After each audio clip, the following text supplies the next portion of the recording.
Bondo, Kasito, Awasi, Ahero, Rabuor, Nyamasaria, Nyalenda, Kondele, Nyakakisumu. Wana, we can't help to see you up there. Akala Kanyo, Ndori, Bondo, Siaya Town, Yala, Madea, Ugunja, Togi, Ukuala. We are coming. Come and meet your favorite Mayenga FM presenters and enjoy the best Luo musical beats as we mingle. Don't. You can miss a flight to America. That is understandable. But you cannot miss Mayenga FM road show, Siaya and Kisumu on the 8th and 9th of this month. Don't. Mayenga FM. Omera Maito Marwa. I'ma go out fighting. Did he have to die? You really will never be able to understand. Najua Kenya alifanya si poa kukidnap Tiffany, but alikuwa anataka tu niachiliwe. Kamau, this determination of yours will take you very far. Never. No kinyoka menya ate uradiru na mundu we na merigo. Sometimes I feel like you don't give me the chance to actually prove myself. This life will not give you what you want to get while you are lying in your bed and craving for things. You have to go for it and forcefully do it. Jill, are you alright? Not while you're breathing. SportPesa Super Cup has come to Kenya. Kenya's own Gor, AFC, Sharks, and Kakamega Homeboys are getting ready to take on Tanzania's finest, Simba, Yanga, Singida, and JKU. The champion will face one of EPL greats, Everton FC at Goodison Park. Don't miss another moment of football history. SportPesa Super Cup from the 3rd to 10th of June.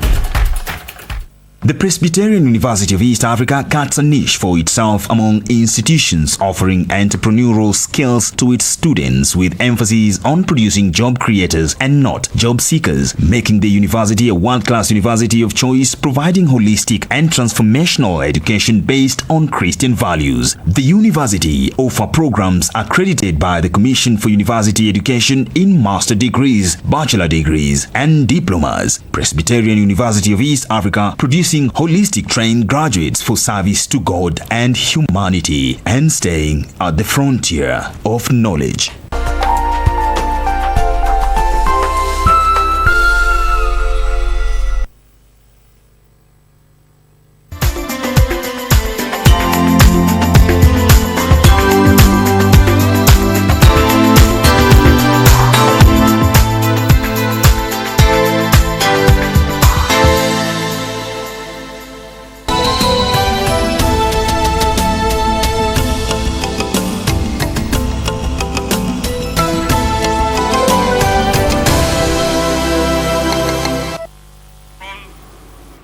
Well, a very good evening to you and welcome. This is Channel 1 Weekend and this is Friday's edition.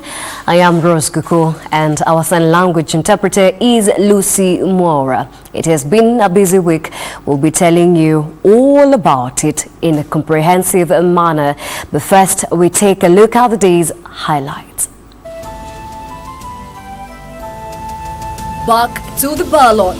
Machakos Governor Dr. Alfred Mutua's victory nullified by the Court of Appeal. Shock and grief at the Lee Funeral Home as families positively identify bodies of 10 people killed in a plane crash at the Aberdares. Wale wote ambao wanahusika, isiwe ni kwamba wengine wanafuruta kwenda mbele, wengine wanafuruta kurudisha nyuma. Sisi wote lazima tushirikiane. And slaying the dragon of corruption, Deputy President William Ruto says the three arms of government must unite in the fight against graft.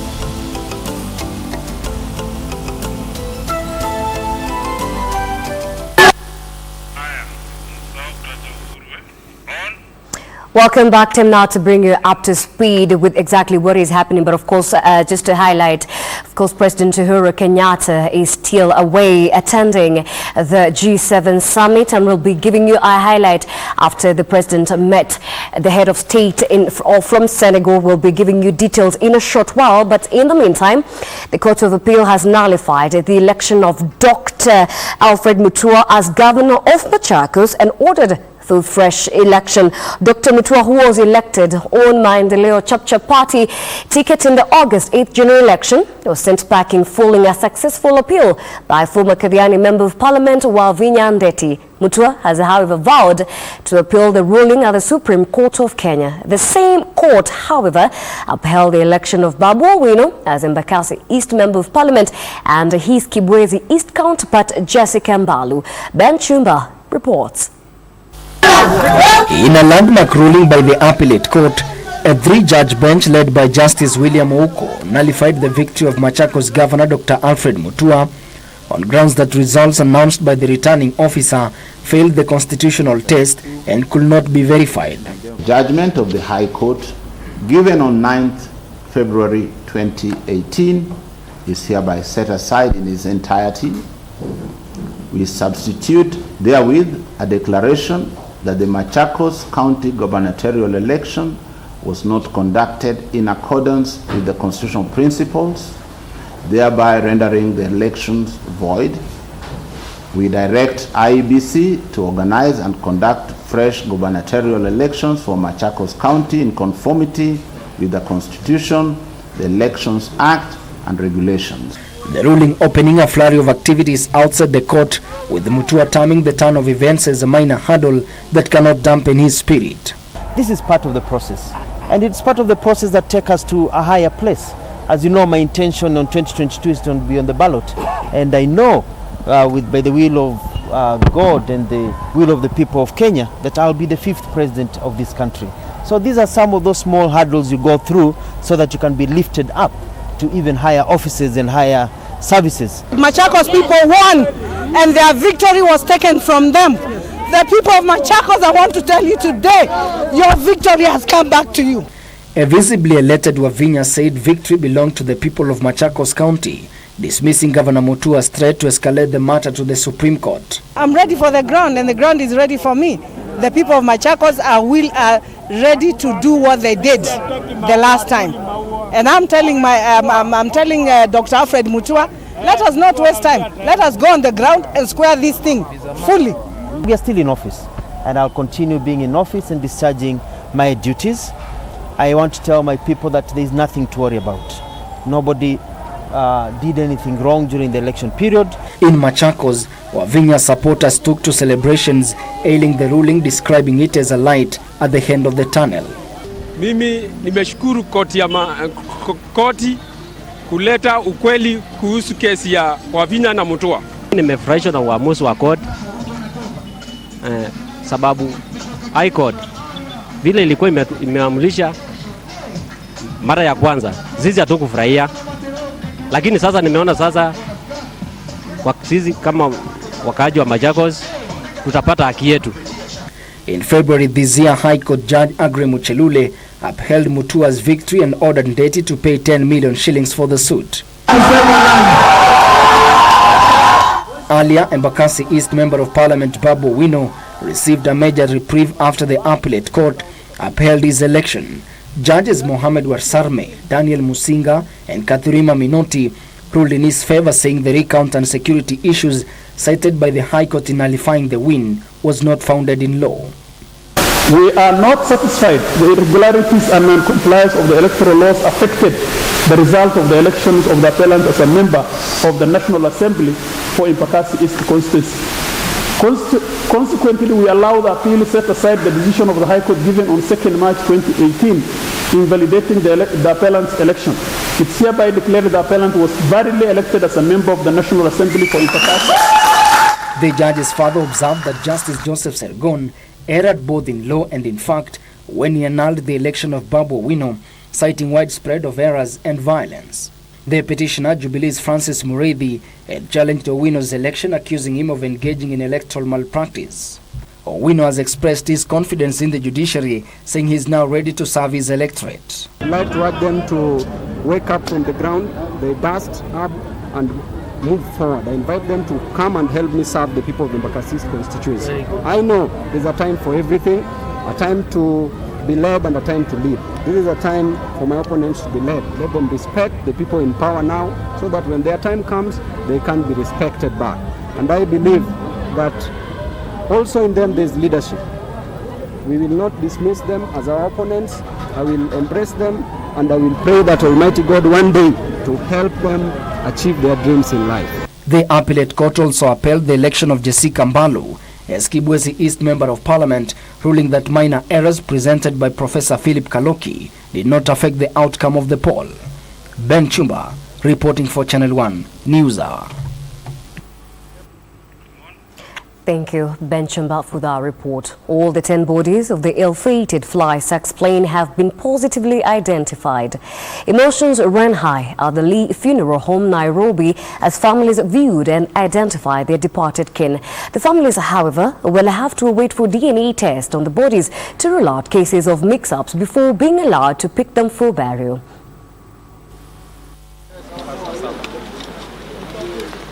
Families of the 10 victims of the ill-fated flights explained the crash in the Aberdare Ranges last Tuesday have successfully identified their kin in an emotional identification exercise at the Lee Funeral Home in Nairobi. Emotions ran high at the facility as relatives emerged out wailing uncontrollably, even after undergoing a counseling session prior to the viewing.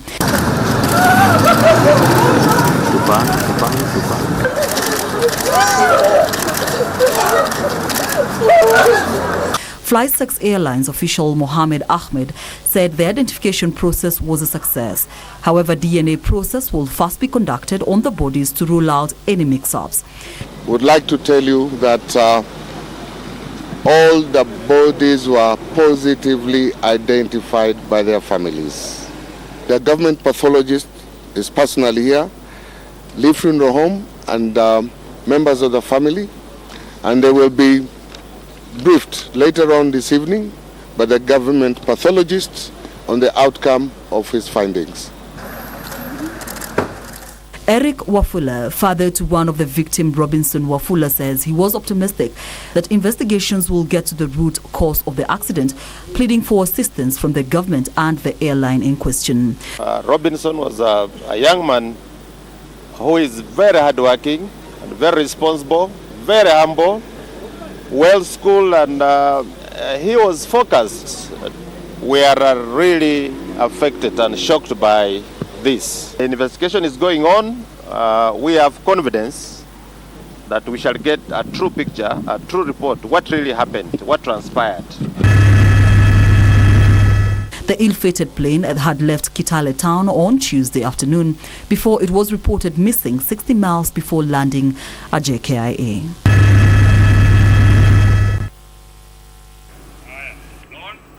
And President Uhuru Kenyatta has met the Senegalese head of state Macky Sall on the sidelines of the G7 summit currently underway at Quebec, Canada. And of course, we've managed to gather these images for you, which are part of bilateral talks that are expected to spark economic ties between the two states. Have a look.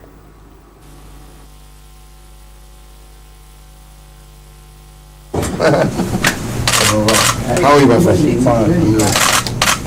Perfectly well. Nice to see you. Yeah, my pleasure. When did you arrive? Yesterday. Yesterday? Good. Hello, Mom. Bonjour. Your Excellency, how are you? Nice to see you.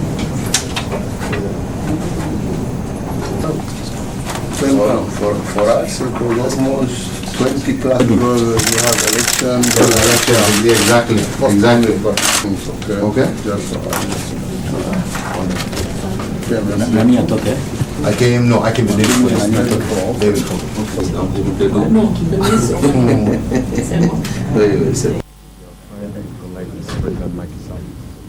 Well, mine is just to say that we were delighted to get together first as we prepare for tomorrow's meeting, and I think we were just trying to share how we can have a common position on Africa with regards to the blue economy, how we can consolidate our own position so that the African position is one and not divided. And what we are saying is that we want to ensure that despite all the other issues that are surrounding this particular meeting, we want to make sure that the African agenda stays on top.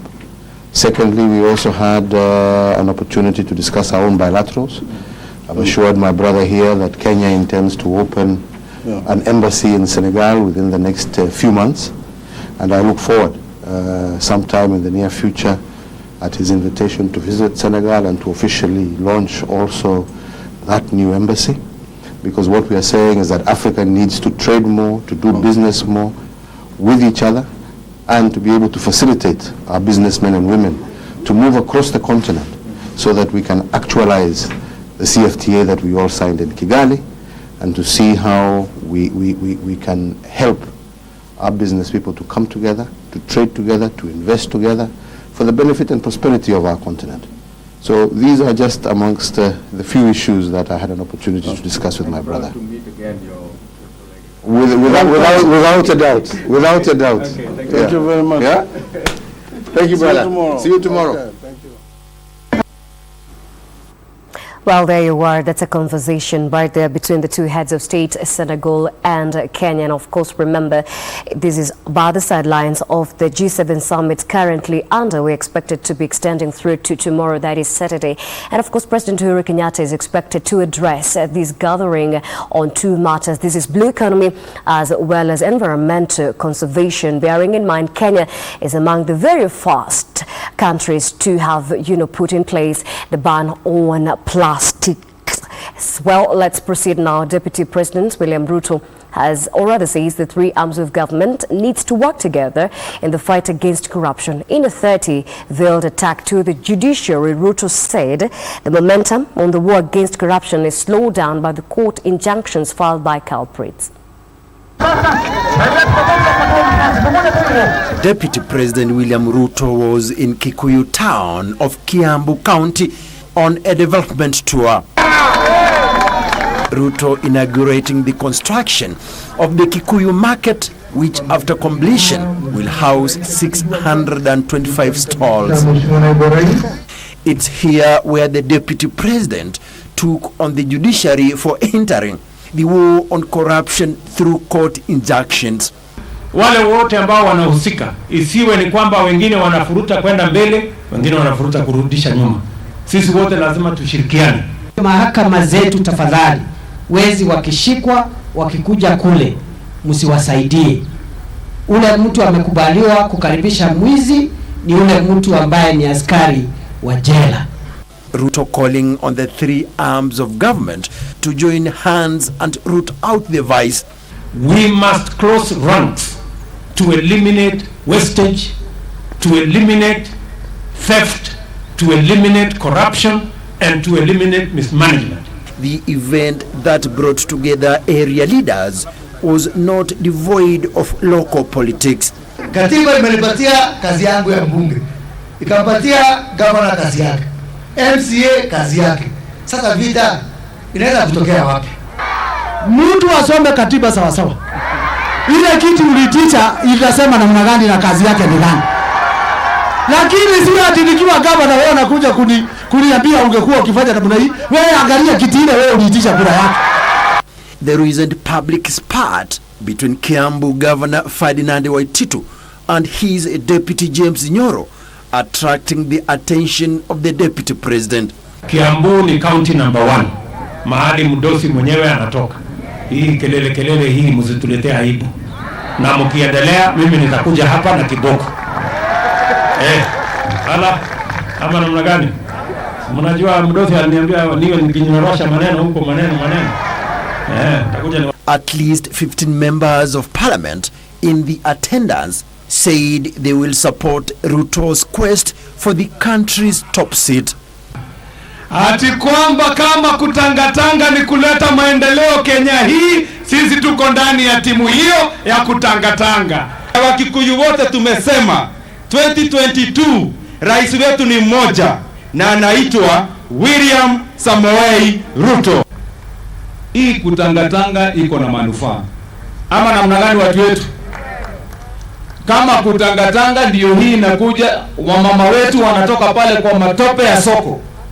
Mimi hata wanipake matope nikae kama nguruwe, hapo nimekaa kama makanga yako, nitakaa papo hapo kama nimeshikilia wewe. And elsewhere, Ford Kenya leader Moses Wetangula has urged the government to crack the whip on any individual implicated in corruption regardless of their status in the society.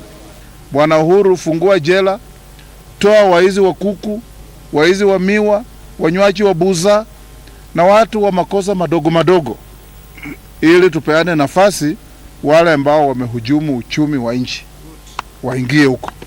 Samson Kitavi, Channel 1 News. The National AIDS Control Council is roping in the youth in our communities to help in the fight against HIV, AIDS and teenage pregnancies. According to the NACC chairlady Angelina Shiparo, the youth as change agents can play a pivotal role in the pastoralist communities to bring down the spread of the killer virus and the increasing numbers of teenage mothers. Shiparo, in the meantime, is rooting for a change in the mindsets of the communities in accepting that some cultural practices cannot suffice at such a moment. The burden of teenage pregnancy in the country is at 40%. What this figure means is that almost half of girls who enroll in primary school are not able to complete their primary education. Girls in the pastoralist communities are the worst affected. According to the Kenya Demographic Health Survey, teenage pregnancy in Narok County stands at 35%, Samburu County at 28%, Laikipia at 28%, and Kajiado at 22%. That it's a national problem, but one of the things we saw is that unlike many of the other counties, the pastoralist communities are most affected. So today we have brought the young people under the invitation of the First Lady to make sure that they understand what they need to do to tackle, and using them as mentors and peers to influence the others. These grim statistics have seen the leaders in the region, led by Narok First Lady Sarah Tunai, who is also the patron of the teenage pregnancy, bring together young people under the umbrella body Kenya Ma University Students KEMSE to be ambassadors of not just anti-teenage pregnancy campaigns, but other gender and cultural practices. The moment we have the young people speaking out against some of these bad practices in our communities, because I know we have good culture and we have bad culture, and we have to really speak the truth and ensure that we are saving a generation.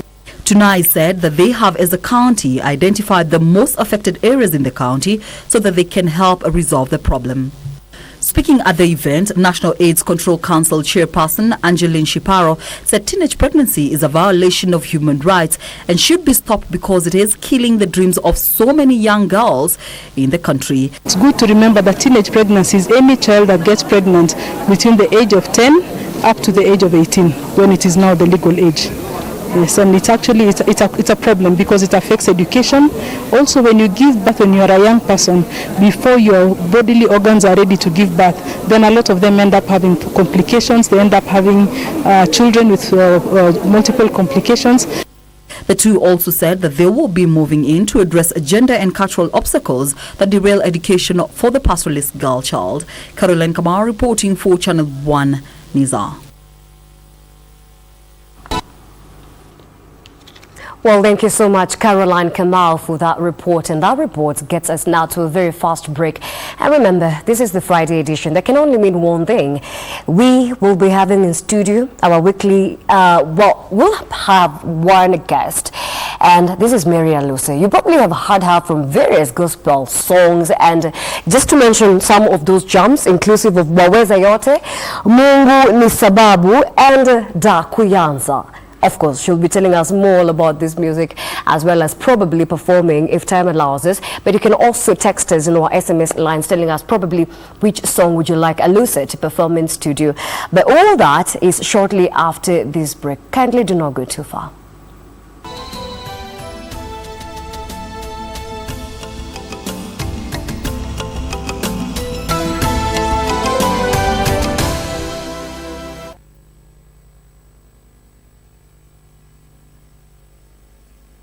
The Easy Banking app is your bank anywhere, anytime. Everything you do at the bank is on Easy Banking app. You can use the app to send money, pay bills, buy and pay for goods and services, access easy loans, check the status of your account, save for future goals, and so much more. And now you can enjoy an even better banking experience with the just updated Easy Banking app. Loaded with a great suite of powerful features, so you're always in control of your banking lifestyle wherever you are. Download the Easy Banking app from Google Play Store or App Store and link your Equity Bank account. If you do not have an Equity Bank account, open one hapo from the app.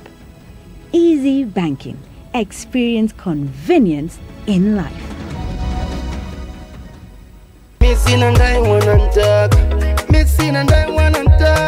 Wanasema penzi ni tamu, mbona unaleta tabu? Sina tena kazi na tambu, au sio? Ukipata ushukuru, maana wanaoililia ni wengi sana. Lakini tunaendelea na mchanange mzima wa burudani, au sio? Maiti nishafuliwa sanda Mombasa, watu sema kama kalapanda, vunja mifupa kama samba mapanga, lafanya mabwangala, hapo bado mambo sakala. Kaulize wajanja wa mjini Top Mashariki na Kazungu Mwinyi bwana, hapa Ijumaa hapa mavipi? Kuna Kenja mtaa, hey King Fizzo on the beat. It is big and banging, more than thunder. It is the sound of Mayenga FM road show, circumnavigating the heart of Kisumu and Siaya Kababa counties. On the 8th and 9th of this month, Omera, we are coming to Sondu, Katito, Awasi, Ahero, Rabuor, Nyamasaria, Nyalenda, Kondele, Nyaka Kisumu. Wana, we can't help to see you up there. Akala Kanyo, Ndori, Bondo, Siaya Town, Yala, Madea, Ugunja, Togi, Ukuala. We are coming. Come and meet your favorite Mayenga FM presenters and enjoy the best Luo musical beats as we mingle. Don't. You can miss a flight to America. That is understandable. But you cannot miss Mayenga FM road show, Siaya and Kisumu on the 8th and 9th of this month. Don't. Mayenga FM. Omera maito marwa. Wewe, umeikunywa dawa? Nishakunywa dawa. Dawa yako nanunuanga wapi? Hospitalini, nikipewa na daktari. Hujai kuja kununua dawa kwangu? Sijakuja kununua kwako. Hujai kuja kuchukua hongo kwangu? Wewe. Uko na ushahidi gani nishe kuja kuchukua hongo kwako? Timiwa, this case is belligerent. It is cantankerous, it is good-looking, it is obnoxious, and it is causing discomfort and discomfort of spirits. Are we together? Mukipenda kasi yenu, mukipenda kasi yenu. You guys don't know. I think you just don't know.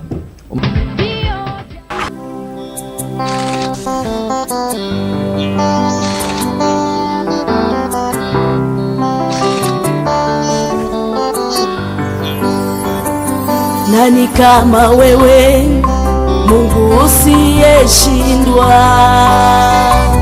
Muumba wa dunia, mwenye upendo usiokoma. Umerembesha maisha yangu, hata nilipodhani nimeshindwa. Umebadili historia yangu, umenifanya ning'are. Mungu wewe ni sababu, Mungu wewe ni sababu ya mafanikio haya, mafanikio mema. Mungu wewe ni sababu, Mungu wewe ni sababu ya mafanikio haya, mafanikio mema. Uinuliwe Baba, upewe na sifa zote, unaweza yote Baba, kwa hakika umenitendea. Nina ruhusa ya kusema haya, kwa yote umenitendea. Nilipokuwa hoe haye, nimetambulika. Bwana wangu wewe ni sababu, Mungu wewe ni sababu, Bwana wangu ya mafanikio haya. Hakuna mwingine Bwana, mafanikio mengi. Yesu ni wewe tu, wewe ni sababu Bwana, wewe ni sababu Bwana Yesu, mafanikio haya. Wewe tu nakuhitaji Yesu, wewe tu Mungu, wewe ni sababu, hakuna mwingine, wewe ni sababu jua Yesu ya mafanikio haya. Mafanikio mema ni wewe tu Yesu, wewe ni sababu Baba yangu, wewe ni sababu, hakuna mwingine. Oh Yesu, mafanikio mema.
Hawezi badilika kamwe.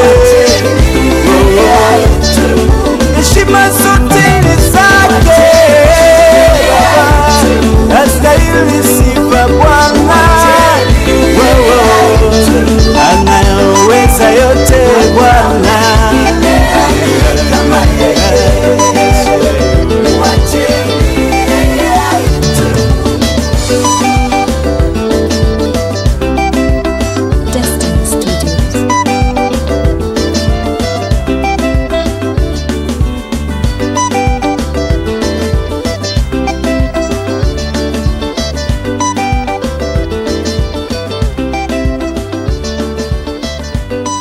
Well, I was right here telling Mary Alusa, who is our guest tonight on Starguest, that I feel already like it's a kesha, the religious gatherings that people attend at night. So, well, time to welcome you, Mary.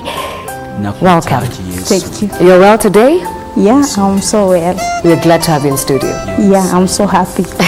Very happy. All right, let's proceed now. So, well, we've just, we're just watching your music, and obviously that is something quite in-depth. Yeah. And in gospel lately they say, this is the new way to minister. Yeah. Is this your version of ministering?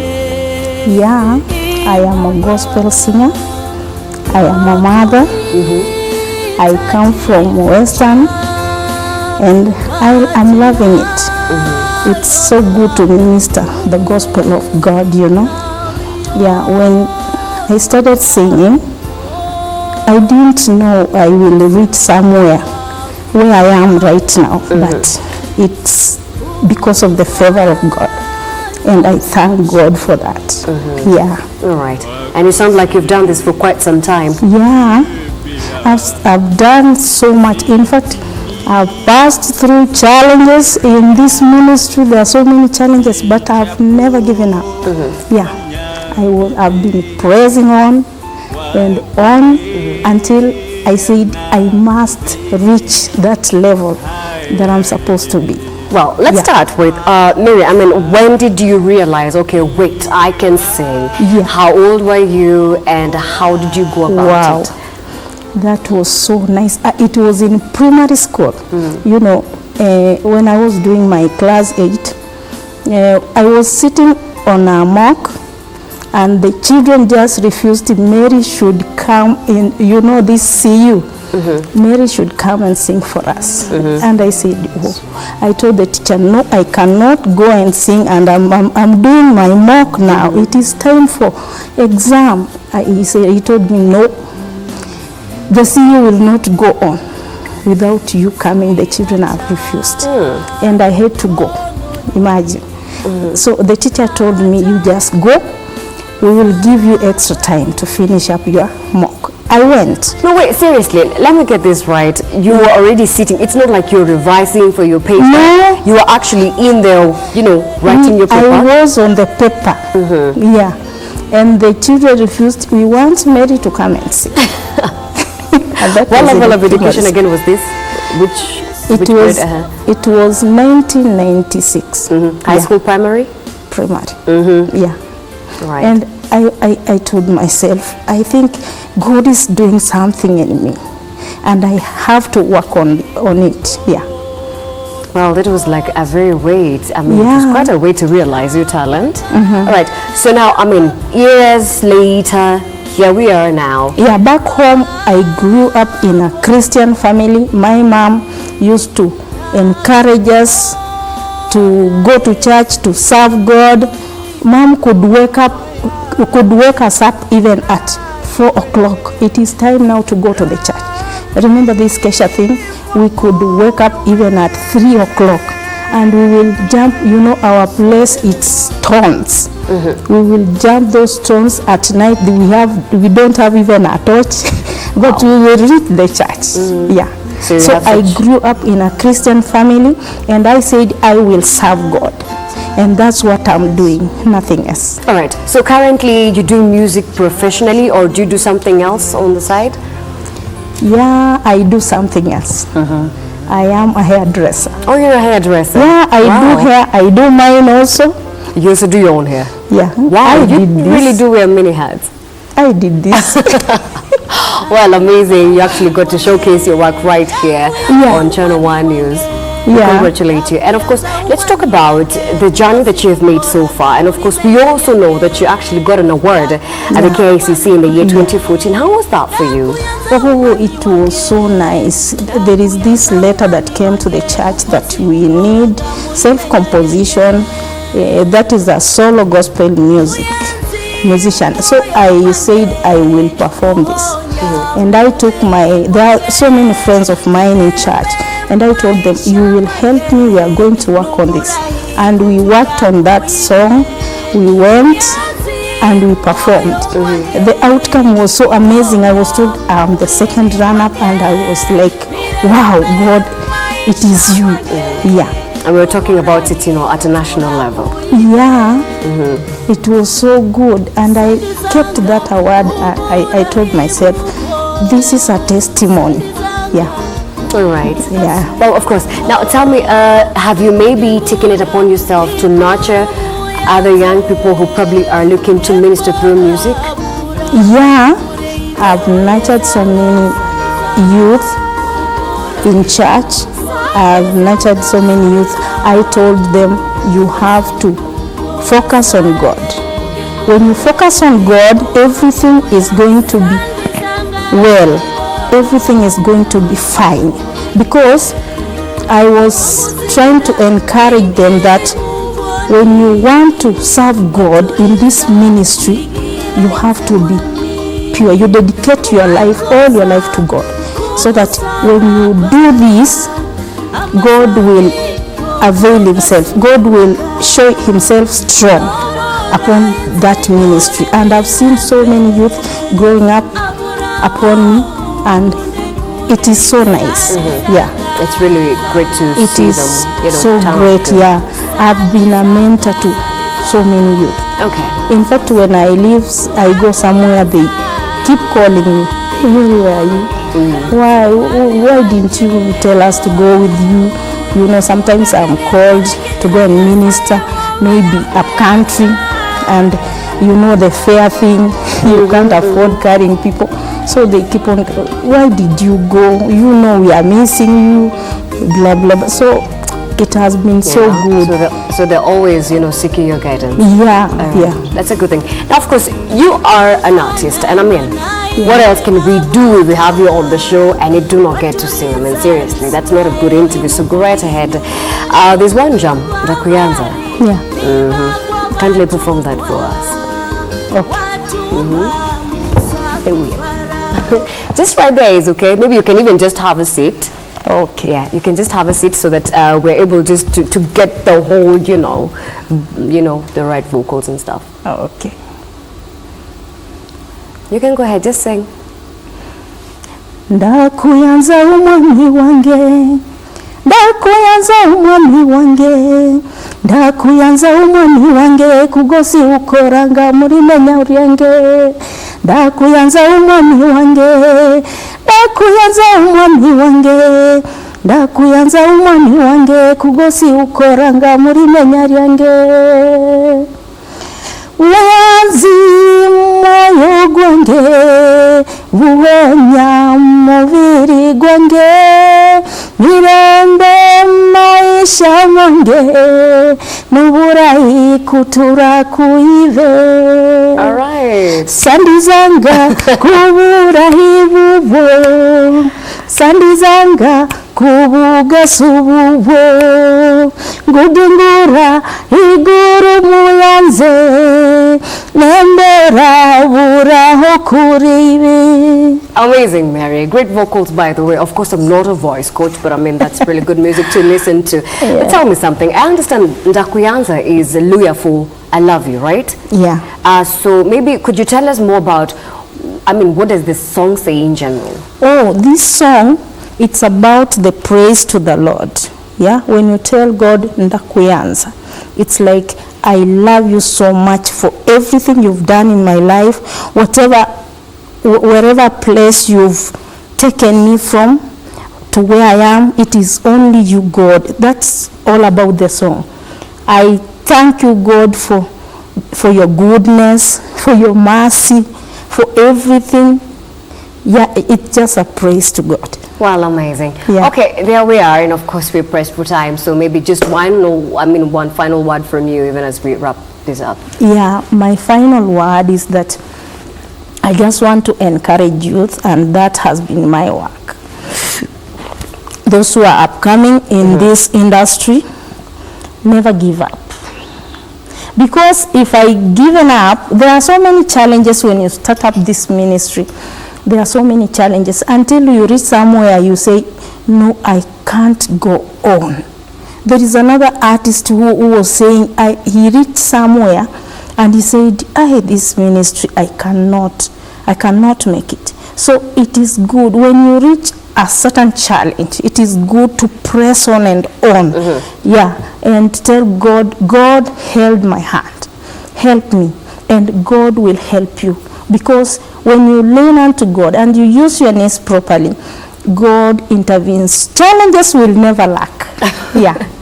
All right, such great counsel right there from Mary Alusa. She's a gospel artist. She has been performing for quite some time, and of course those are words of encouragement for everybody going through a hard moment or a rough patch, just to hold, hang in there. Yeah. Well, thank you so much, Mary, for joining us tonight. Hopefully we can always have you on board some other time. Yeah. Well, all right then. Well, time now to proceed, and of course we'll be taking a break, but just before that, the national government has secured a 2.7 trillion conditional grant from the World Bank to construct low-cost modern house units across the country. Separately, the Kenya Film Classification Board, in collaboration with the police, has launched a major crackdown against increased sex tourism and child prostitution in the coastal region. Details of these and other stories making headlines from the counties in this brief. Our guests. The 2.7 trillion grant from the World Bank will be released over a period of 5 years and will see 800,000 units constructed in 45 counties through the Kenya Urban Support Program. Housing and Urban Development Principal Secretary Charles Maura said the program requires selected counties to have proper plans and functional town and city management boards to ensure the housing project is a success. So we'll have to do a lot of planning in displacing people while we reconstruct new houses. In Mombasa, the Kenya Film Classification Board, in collaboration with the police, has launched a major crackdown against increased sectourism and child prostitution in the coastal region. The move comes after reports emerged that some villas in the coastal region were being used as prostitution dens, with young children from poor backgrounds being lured to the vice. We'll work very close with them to ensure that no element of child abuse within the region. Meanwhile, residents of Samburu County have staged a demonstration along the Isiolo-Moyale Highway over the alleged mistreatment by the British Army training unit in Kenya. The locals claim the foreign soldiers have failed to engage local youth in gainful employment on permanent basis, opting to hire their services for periods of 2 weeks. Tunataka kama British wanataka kurudi tena acha sponsor. Andike hizo vijana permanent. Hata kama wataandika wao. Turekebishe. Wengine wale wanakuja na wajaribu kufanya kazi nzuri na wao. Elsewhere, the Senate Committee on ICT has backed the move to suspend sections of the Cybercrime Act. The committee said its input was never sought by the National Assembly, leading to clauses that stifle the freedom of expression. Committee's chairperson Gideon Moy said, though he supports the bills, Kenya's rights must not be stifled. We hope that they can be resolved, and we hope can come back, and even when we have to do some amendments, it comes to the Senate too, so that we can have the input, and it was generated, and I keep emphasizing, from the Senate. In Gatundu, Kiambu County, hundreds of betting machines have been destroyed as the war against gambling intensifies. Gatundu Deputy County Commissioner Mirisho Maina claimed gaming had cost the country great human resource, especially from the youth who are lured to betting in the guise of striking quick riches. We have realized some of them have been moved. We were not able to net them. We are still following on them where they have hidden them, and we are hoping to get them. Finally, police in Migori County have intercepted bang worth over 3 million shillings in a crackdown that began on Monday on drug traffickers sneaking into Kenya from Tanzania. We are not going to relent in the war against the illicit drugs, and we shall fight it up to the latter.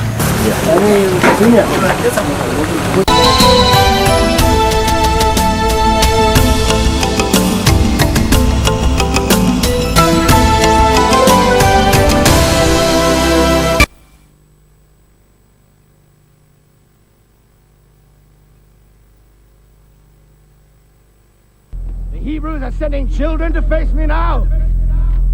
Go home. I don't kill boys. I'll give your flesh to the birds and your bones to the dogs.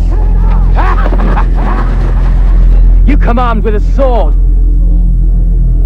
but I come in the name of the Lord of hosts, the God of the armies of Israel.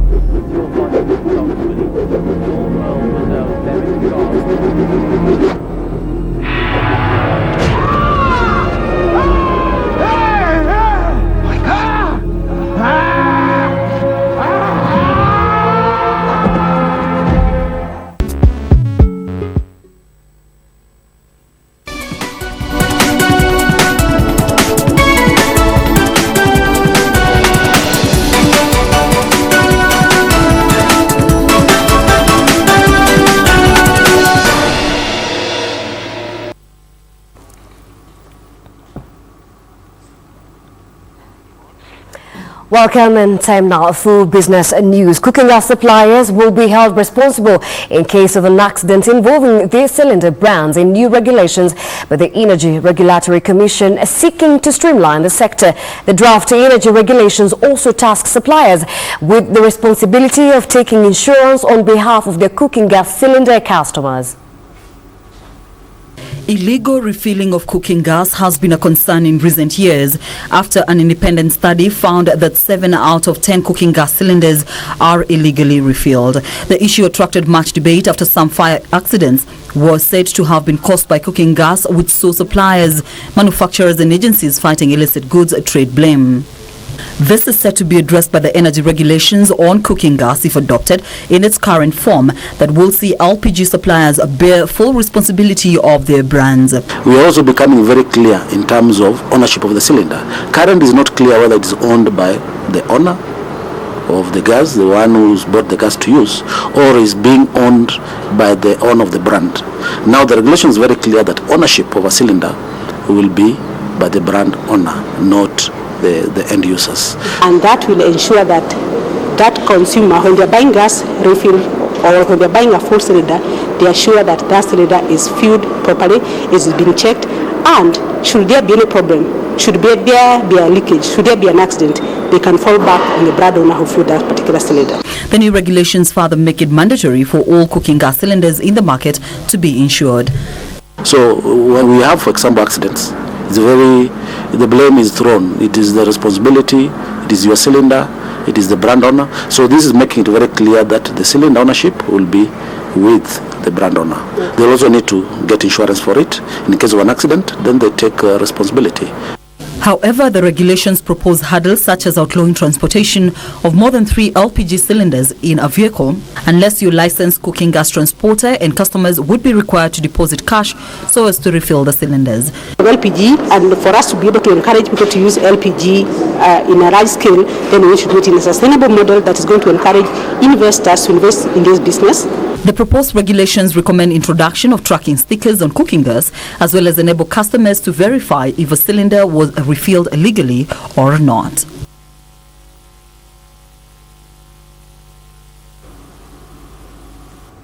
The World Bank is availing 33 billion shillings to finance infrastructure projects under the Nairobi Metropolitan Services Improvement Project. Among the projects are roads, public parks and markets, such as construction of the Kikuyu Market in Kiambu County at a cost of 280 million shillings, whose groundbreaking was held today.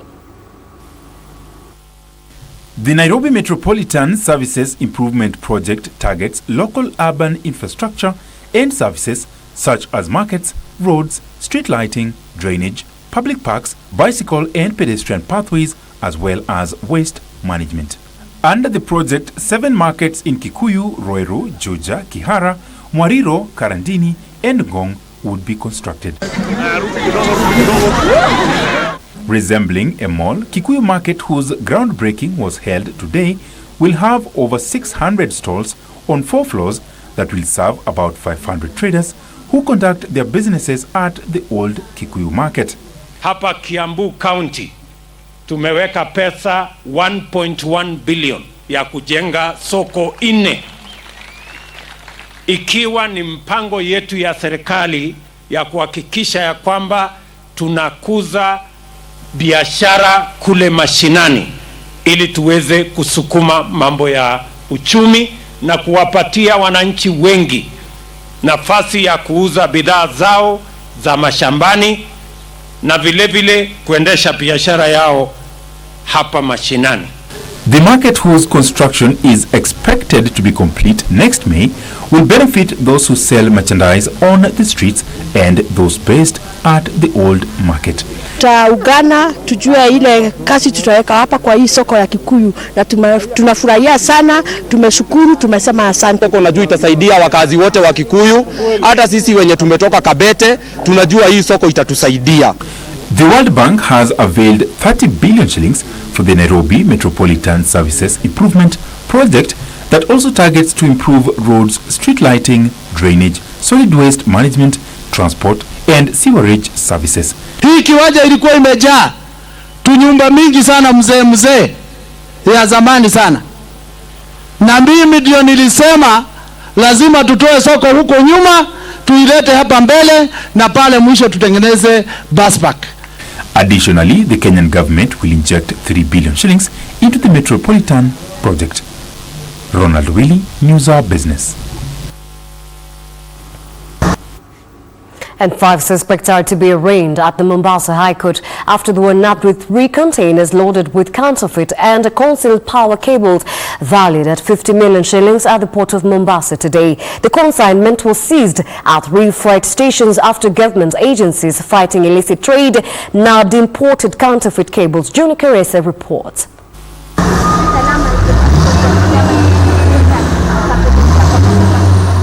3 containers ferrying counterfeit and concealed power cables were today intercepted by government agencies fighting illicit trade at the port of Mombasa today. The 3 imported containers were seized at 3 freight stations. There has been a complaint for a long time regarding the counterfeits getting into Kenya, and specifically by the East African cables.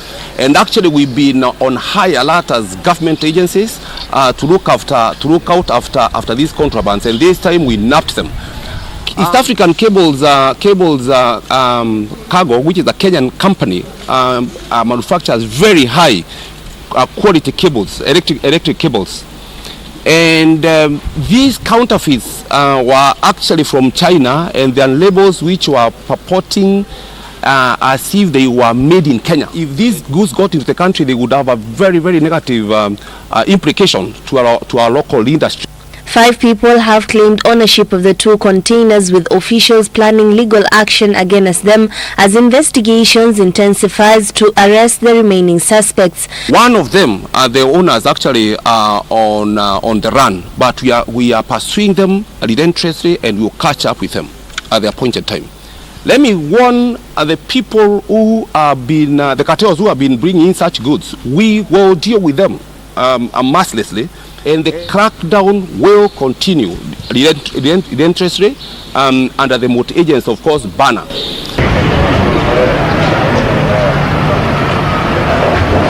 And in Nairobi, illicit goods comprising building materials and foodstuffs worth 42 million shillings were seized in Nairobi's industrial area.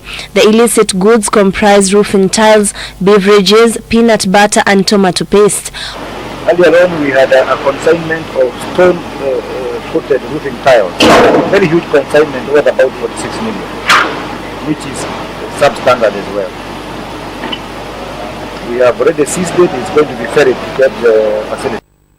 2 trucks were ferried to KBC yesterday. Some are still outstanding. They are here, and I believe the owners are already at KBC headquarters trying to resolve this issue with KBC. We had one yesterday, and the arrested person is meant to be produced in court today, so we'll be able to confirm whether he proceeded to court. Officials say the products were illegally imported into the country. Jenny Karisa for Business Insight from Mombasa County.